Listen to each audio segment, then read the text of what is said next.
La CFDT pense que cette réforme n'est pas à la hauteur de la modernisation des relations sociales que l'on aurait pu attendre dans un pays moderne avec les profondes transformations du travail que nous connaissons. La raison est simple, il y a d'abord cette concertation, je l'ai dit, a été loyale et sincère. Nous ne sommes pas revenus sur la méthode de façon négative, elle s'est opérée, c'était une méthode et elle a été respectée.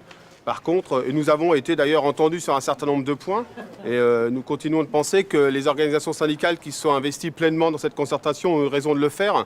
Par exemple, sur le délai de recours au prud'homme qui à un moment donné était évoqué à 6 mois et aujourd'hui à 12 mois d'après ce qu'on nous a dit. Par exemple, sur le déclenchement des seuils des plans sociaux qui restent à 10 salariés alors qu'il a été évoqué de façon plus élevée.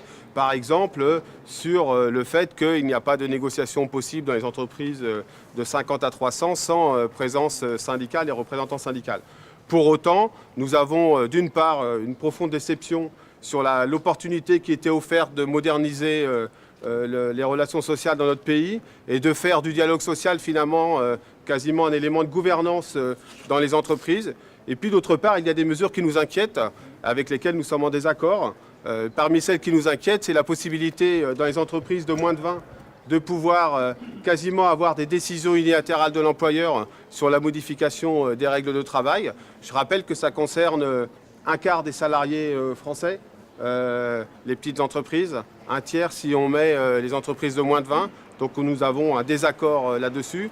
Nous regrettons également que sur un certain nombre de sujets, ce soit un peu le dogmatisme qui l'a emporté. Je pense notamment aux indemnités prud'homales ou au périmètre national, même si, parce que nous avons pesé dans la négociation, dans les concertations, nous avons pu faire infléchir les choses.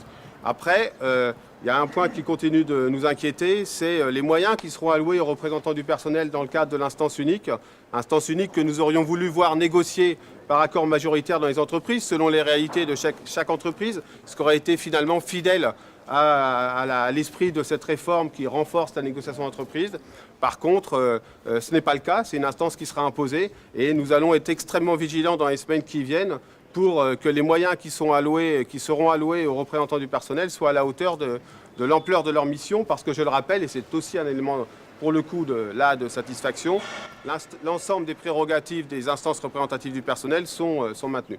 Bref, la CFDT est déçue, la CFDT a fait valoir cette déception auprès du Premier ministre, et dans les semaines à venir, nous ferons la démonstration, notamment le 3 octobre, dans un grand rassemblement de nos militants d'entreprise, que le dialogue social, lorsqu'il est loyal et serein dans une entreprise, il permet, c'est vrai, de la performance économique, mais également un bien-être des salariés, et c'est évidemment ce que nous recherchons.